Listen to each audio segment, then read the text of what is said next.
జలజ: ఏం లేదు scene, phone కలవటం లేదు. నువ్వు కూడా నాకు చెప్పకుండా వెళ్ళిపోయావు కదా. నిన్ను అడిగి సీను ఎక్కడ ఉన్నాడో తెలుసుకుందామని వయ్యారంగా అన్నది. కవిత ఉక్రోషంగా: రా, నా ఒళ్ళో కూర్చున్నాడు, నా ఒళ్ళో కూర్చుని నాకు ముద్దులు ఇస్తున్నాడు అని పళ్ళు బిగబట్టి అన్నది.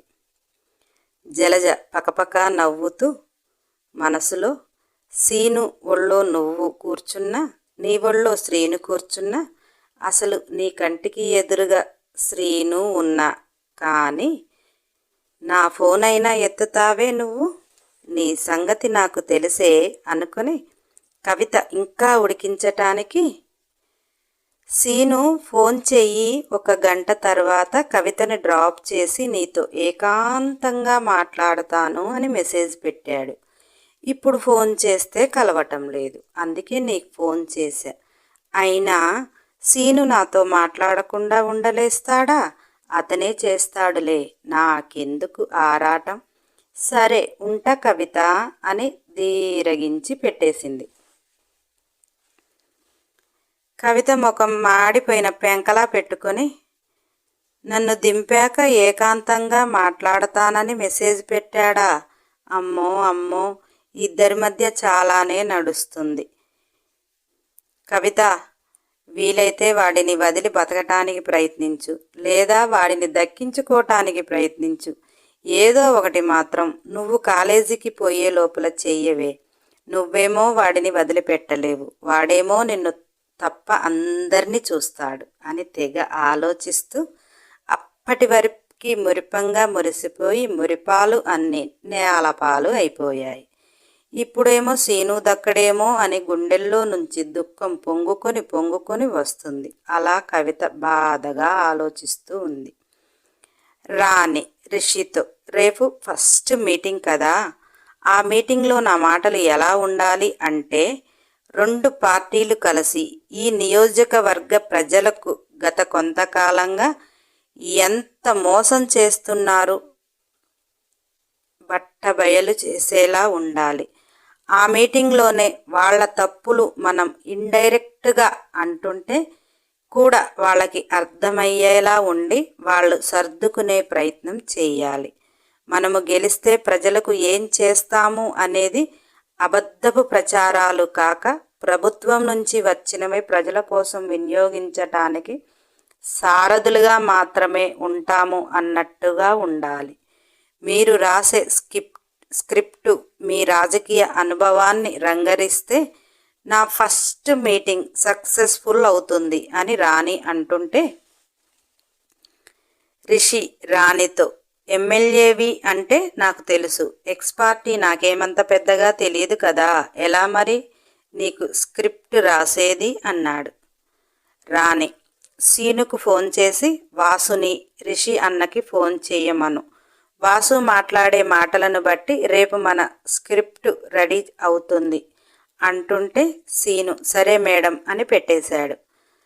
రిషి వాసు వాడెవడే అని అంటుంటే, రాణి, మీకు ఎక్స్ పార్టీలో మైనస్లు కావాలి అన్నారు కదా, మీకు క్లియర్గా వివరించటానికి ఒక పర్సన్ ఫోన్ చేస్తాడు, విని అన్నిటినీ అబ్జర్వ్ చేసి నాకు సూపర్గా స్క్రిప్ట్ రెడీ చేసి పెట్టండి అన్నది.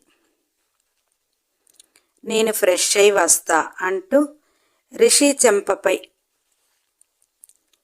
వేలు పెట్టి నెట్టి మరీ రాణి వెళుతున్న రాణిని కొంగు పట్టి అతని మీదికి లాగి, ఏంటే తెగ హొయలు పోతున్నావు, ఎక్స్ పార్టీలో వాడు నీకేం తెలుసు అని కళ్ళెగరేశాడు. రాణి, మీరు ఎమ్మెల్యే గారి చెల్లిని పెళ్లి చేసుకున్నప్పటి నుంచి మీ చుట్టూ సెక్యూరిటీ పెట్టాలనుకుని, ఎటు నుంచి ఏమి వస్తుందో అని, ఎప్పటికైనా పనికి వస్తారు అని నేనే శాలరీ ఇచ్చి అక్కడ పెట్టాను అని వయ్యారంగా చెప్పింది. రాణి చెబుతూనే ఉంది. వాసు నుంచి రిషికి ఫోన్ వస్తూనే ఉంది. రాణి వాసు ఇచ్చేది క్లియర్గా విని రాణి వాసు చెప్పేది క్లియర్గా విని డౌట్ ఉంటే వాసునే అడిగి తెలుసుకోండి, నేను ఫ్రెష్ అయి వస్తాను అంటూ రిషి చేతిలో చీర కొంగును గట్టిగా లాగి ఒకసారి కన్ను కొట్టి మరీ వెళ్ళిపోయింది. రాణి. రిషి రాణి నామినేషన్ వేసిన దగ్గర నుంచి గతంలో ఉన్న రాణిలా కాకుండా ఏదో రాజకీయంలో ఆరి తేరిన రాటు తేలిన దానిలా మాట్లాడుతుంటే రిషికి ఏమీ అర్థం కాక వాసు ఫోన్ డిస్టర్బ్ చేస్తుంటే ఫోన్ ఎత్తాడు. వాసు తనను తాను పరిచయం చేసుకున్నాడు. అంతో ఇంతో రిషికి కూడా అతను తెలిసినవాడే. వాసు ఎక్స్ పార్టీలో అన్ని లూజులు జాగ్రత్తగా చెప్తున్నాడు. రిషి అడిగే వాటికి కూడా క్లియర్ చేస్తుంటే రిషికి మైండ్ దొబ్బింది. వీళ్ళ లొసుకులన్నీ ఎత్తి చూపిస్తేనే ఇది గెలిచేలా ఉంది.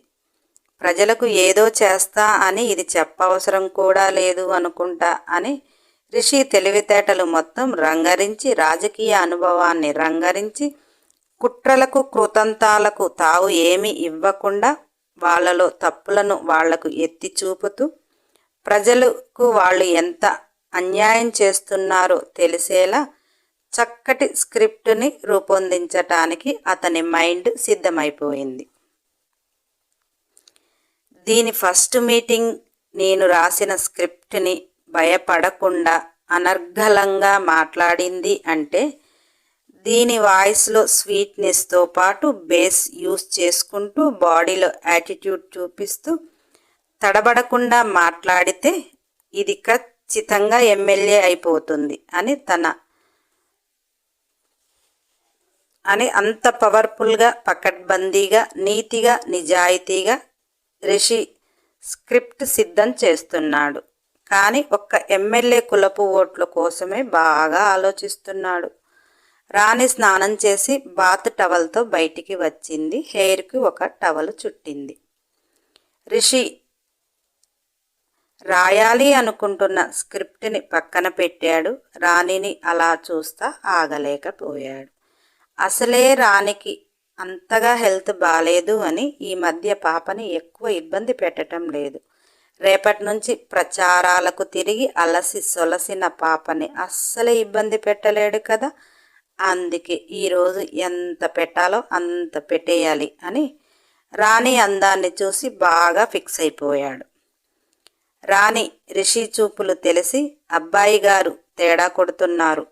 మీరు స్క్రిప్ట్ రాస్తేనే, నేను ప్రిపేర్ అవుతేనే రేపు మీటింగ్లో మాట్లాడేది. ఇప్పుడు అటువంటి ప్రోగ్రాంలు ఏమీ పెట్టకండి అని బుజ్జగించి చెప్తుంది. బుజ్జిగా చెప్తే ఋషి మనసు ఆగుతుందా? అలా లేచాడు. తలకు కట్టిన టవల్ పీకాడు. దాన్ని సోఫాలో విసిరేశాడు.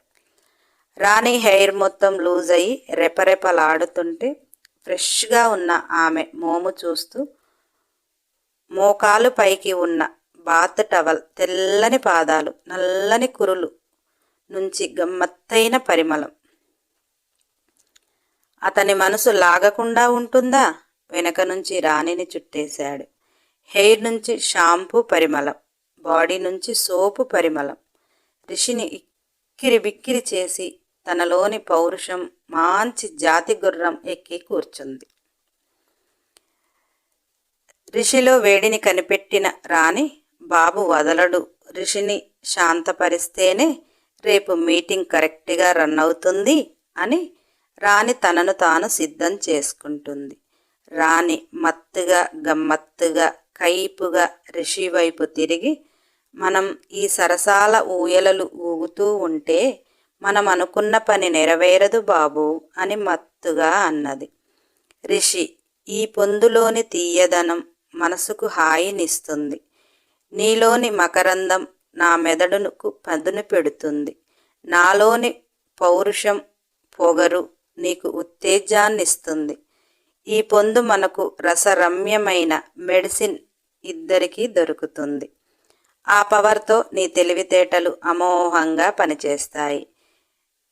నిన్ను గెలిపించే దారులకు పూల బాటలు వేస్తాయి అంటూ రాణి హెయిర్ మొత్తం ఒక పక్కకి అంటూ ఆమె బాడీ స్మెల్ను ఆస్వాదిస్తూ ఆమె మెడవంపుల్లో కసిగా కొరికేశాడు.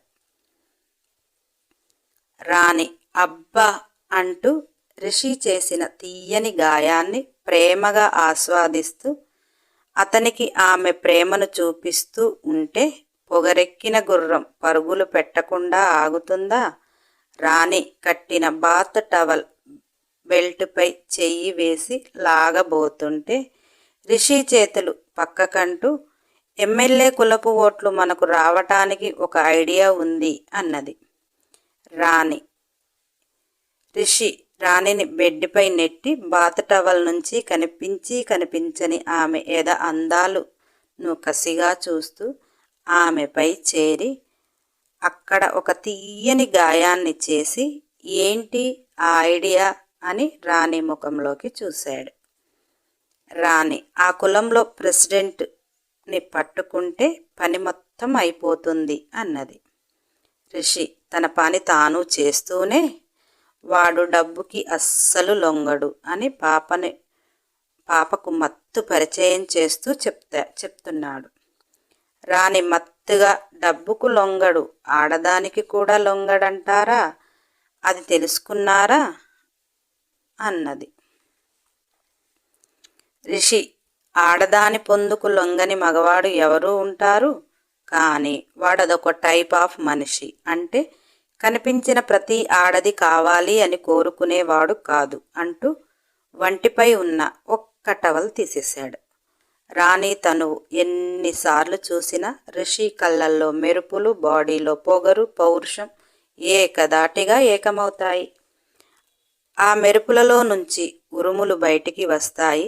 చిటపట చినుకుల నుంచి జడివానగా మొదలయ్యి ప్రళయాన్ని సృష్టించి తీరం దాటాలి అంటే పువ్వులకు పట్టిన చెమటల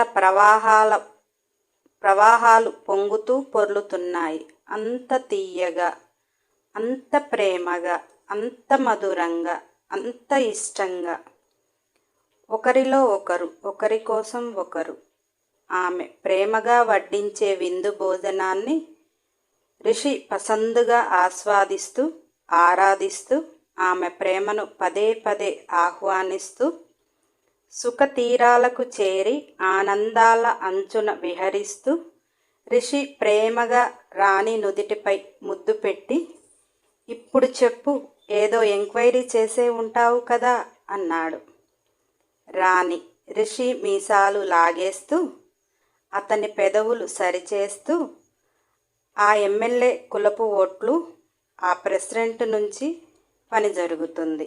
అతను డబ్బుకు లొంగడు, ఏ ఆడదానికి లొంగడు. కానీ వాడు కోరుకున్న, వాడు ఇష్టపడ్డది వాడికి దక్కనిది వాడికిస్తే అన్నది. రిషి ఆ ప్రెసిడెంటు పాపను కోరుకున్నాడు. వాడితో గొడవ పెట్టుకుంటే ఓట్లు చీలిపోతాయి అని ఎమ్మెల్యే పాపని కట్టుదిట్టం చేశాడు అంటుంటే రాణి రిషిపై చేరి మరొక ఆటకు సిద్ధం చేస్తూ, మీరు చెప్తే పాప ఓకే అంటుంది, ప్రెసిడెంట్కి పాపనిచ్చేస్తే అన్నది. రిషి బాబుకి పౌరుషం దెబ్బకు కూలైపోయి, ఒసేయ్, రేపు రాసే స్క్రిప్ట్కి ఎమ్మెల్యే దిమ్మ తిరిగి బొమ్మ కనపడుతుంది. వాడికి అప్పటికే రిషి బ్రతికున్నాడా ఏంటి అనిపిస్తుంది. పాపని ప్రెసిడెంట్కి సెట్ చేస్తే వాడు కన్ఫర్మ్ చేసుకొని నిన్ను నన్ను ఇద్దరిని వేసి పడేస్తాడు అంటుంటే రిషి వెనక్కి తగ్గితే రాణి ఊరుకోదు కదా. రిషిని సిద్ధం చేస్తూ, మీరు పాపని కలుస్తారు, తాను మిమ్మల్ని చూడగానే చాలా ఎగ్జైటింగ్ అయిపోతుంది.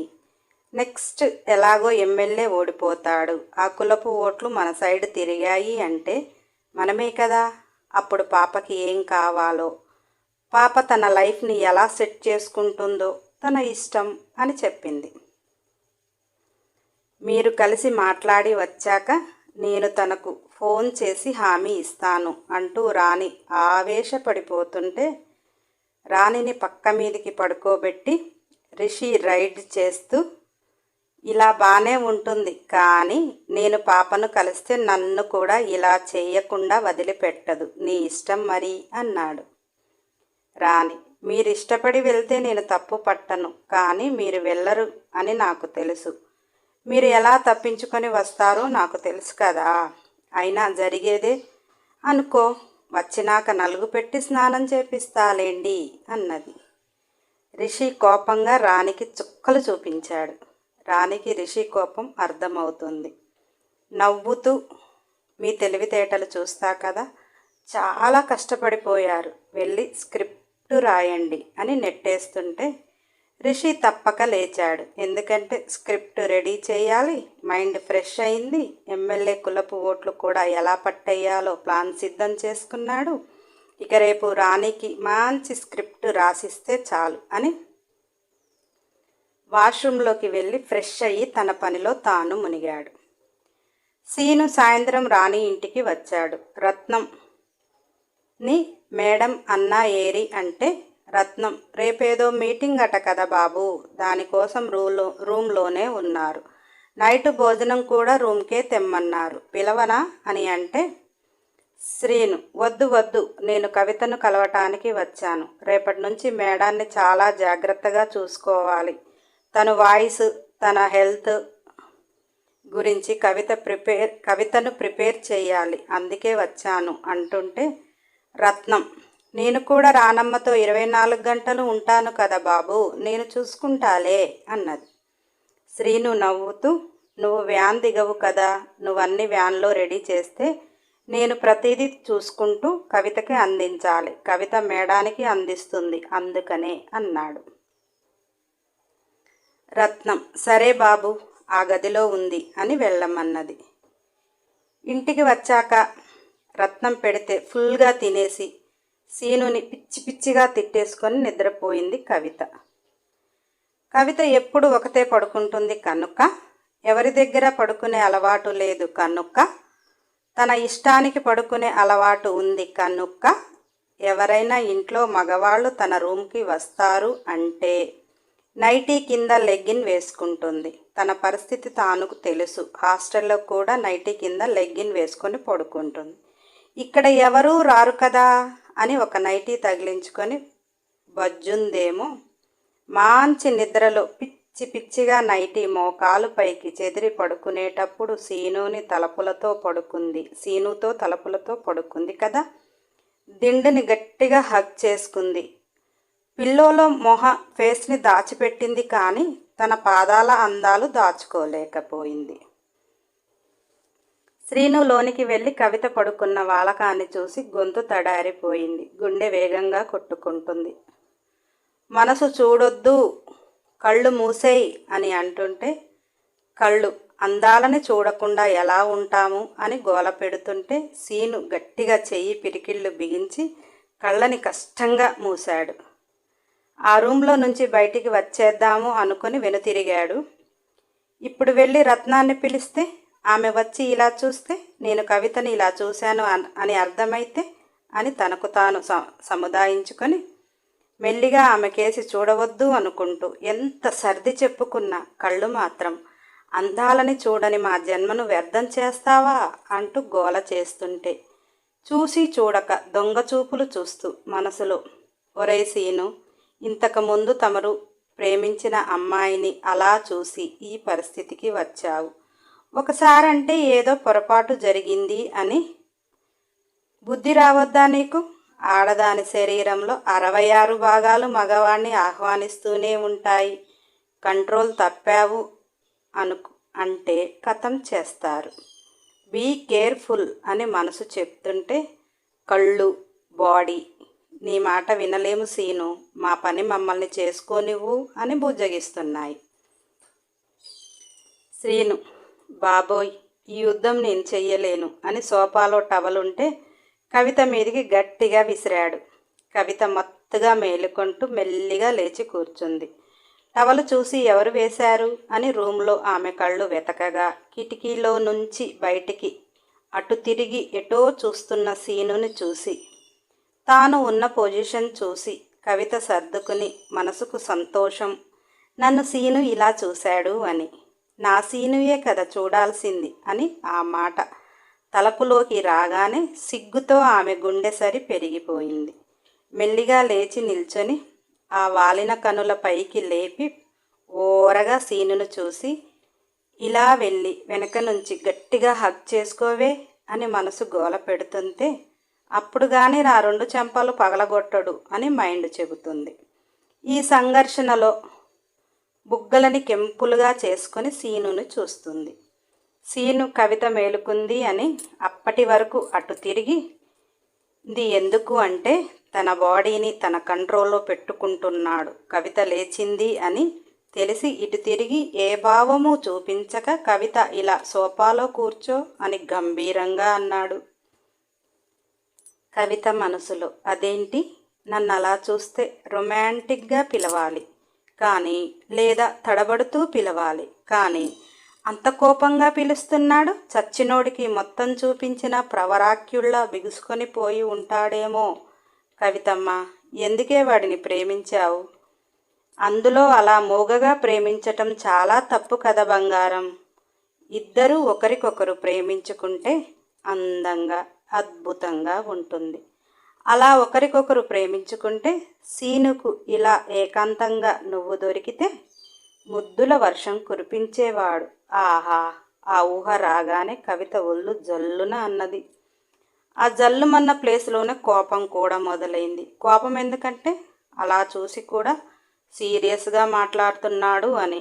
ఇక నా ముఖానికి ముద్దులు కూడా ఇస్తాడా అని మూతి తిప్పుకొని బుగ్గల్లో ఉన్న కెంపులు మొత్తం రాల్పేసి సోఫాలో సీరియస్గా కూర్చుంది. సీను కూడా అదే సోఫాలో ఆ చివరికి కూర్చున్నాడు. కానీ కవితనైతే చూడటం లేదు, ఏమీ మాట్లాడటం లేదు. కవితకు చిరాకు పుట్టి రత్నాన్ని కేకేసింది. రత్నం గదిలోకి వస్తుంటే, మీ సీను నాకేదో చెప్పాలని వచ్చాడు కదా, మరి ఏమీ చెప్పకుండా మౌనంగా అలా కూర్చుంటే బయట నువ్వేమనుకుంటావు అన్నది. సీను కనుగుడ్లు కోడిగుడ్లంత చేసి కవితను చూస్తుంటే, రత్నం, మా సీను అలాంటి వాడు కాదు, నాకు తెలుసు, చాలా మంచివాడు. మంచివాడు కాకపోతే నేను గదిలోకి ఏమీ తోలను అన్నది. కవిత, మరీ అంత మంచితనం కూడా పనికిరాదులే, మాట్లాడటానికి భయపడుతున్నాడు కదా, ఇక్కడే ఉండు అని గుర్రుగా అన్నది. సీను రత్నానికి కవితకి ఇద్దరికీ చెప్పాల్సినవి చెప్పి సైలెంట్గా వెళ్ళిపోయాడు. సీను వెళ్ళాక రత్నం, ఏంది పిల్ల, మా వాడిని అంతలా భయపెట్టేస్తున్నావు అంటుంటే, కవిత, ఎంతసేపటికి మాట్లాడకపోతే ఏం చేయమంటారు? చెప్పటానికి వచ్చాడు, చెప్పాలి. మీ సీను ఎప్పుడు ఆడపిల్లని చూడనట్టు తెగ సిగ్గుపడిపోతే ఎలా అన్నది. రత్నం, అది సిగ్గు కాదు, జీవితంలో ఒకసారి తాకిడి తిన్నాడు కదా, ఆ భయంలే అన్నది. కవిత మనసులో, తొక్కేం కాదు, ఆ జనగతో గంటలు గంటలు బాగానే మాట్లాడతాడు కదా, అది ఆడపిల్ల కాదా ఏంటి? ఈయనగారికి అందరూ నచ్చుతారు, నేను తప్ప అని గొనుక్కుంటూ వాష్రూంలోకి వెళ్ళింది. స్నానం చేస్తూ బెడ్ మీద నన్ను సీను అలా చూసి టెంప్ట్ అయిపోయాడా, అందుకే అంత తడబడ్డాడా? ఎన్నో పులకింతలతో స్నానం చేసి వచ్చింది. హాయిగా ఆ నైటు అందరూ పడుకున్నారు. రేపటి హడావుడి కోసం రిషి తయారు చేసిన స్క్రిప్ట్ వివరిస్తూ 1కి 4 సార్లు చదువుకొని పడుకో అని చెప్పాడు. రాణి చాలా శ్రద్ధగా, చాలా పట్టుదలగా దాన్ని వంట పట్టించుకొని బాగా ప్రిపేర్ అయ్యి పడుకుంది. రాణి లేటుగా పడుకుంది. రిషి త్వరగా లేచి రాణిని లేపకుండా సీనును తీసుకొని ఒకసారి మీటింగ్ స్పాట్ని చూసి జాగ్రత్తగా పనులు పురమాయించి మళ్ళీ మీటింగ్ టయానికి రావాలి అని ఇద్దరు ఇంటికి వస్తున్నారు. సీను, అన్న, మనం డబ్బులు పెట్టి రమ్మన్న వాళ్ళు కంటే మేడం ఫోటో చూసిన వాళ్ళు, ఆడవాళ్ళు, అందంగా ఉంటే రావాలి అనుకునేవాళ్ళు, ఇంత అందమైన ఆమె రాజకీయాల్లోకి వస్తుంది అని ఆరాటంగా వచ్చేవాళ్ళు, ఏదేమైనా కానీ జనాలు మాత్రం బాగా వస్తే మేడం అంతమందిని చూసి మాట్లాడలేస్తుందా అన్నాడు. రిషి నవ్వుతూ, నాకు కూడా కొంచెం డౌటే, అది 4 గోడల మధ్య దాని ప్రపంచం, ఏదో ఇప్పుడిప్పుడే అలా బయటికి వస్తుంది, ఫస్ట్ టైం ఇంతమంది జనాలలో.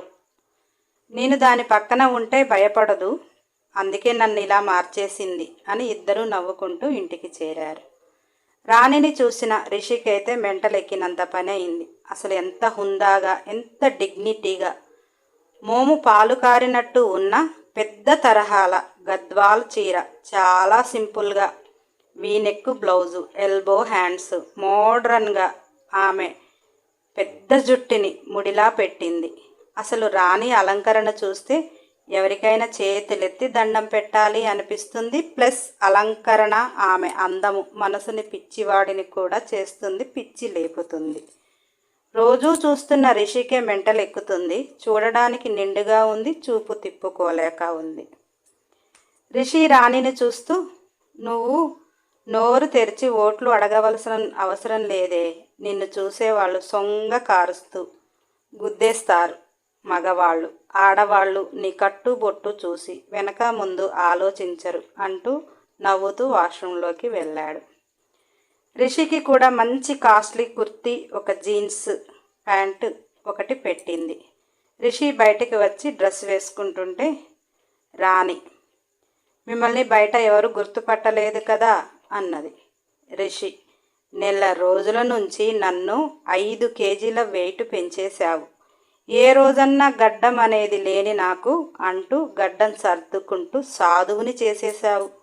నెత్తిపై ఒక పిలకను తయారు చేశావు. నన్ను అసలు ఎవరైనా గుర్తుపట్టడానికి అవకాశం ఉందా అని రిషి అంటుంటే, రాణి రిషికి బటన్స్ పెడుతూ, మీరు ఇలా చాలా బాగున్నారు, బాలీవుడ్ హీరోలా. గడ్డం సాధువులా లేదు, 1 ఇంచ్ గడ్డం, ఎంత అందంగా ఉన్నారు తెలుసా. వెయిట్ పెరిగారు అని బాధపడుతున్నారు, వెయిట్తో పాటు వైట్ కూడా అయ్యారు. ఇక పిలకంటారా, నాకైతే చాలా బాగుంది, మోడ్రన్గా. మీకు నచ్చటం లేదు అంటే ఎలక్షన్ల తర్వాత తీసేయండి, మీ ఇష్టం అన్నది. రిషి రాణిని చూస్తూ, నాకు ఈ పిలక వద్దు, ఏమీ వద్దు, ఎలక్షన్ల తర్వాత తీసేస్తా, కానీ ఇప్పుడు నిన్ను చూస్తుంటే మీటింగ్కి వెళ్ళబుద్ధి కావటం లేదే అన్నాడు.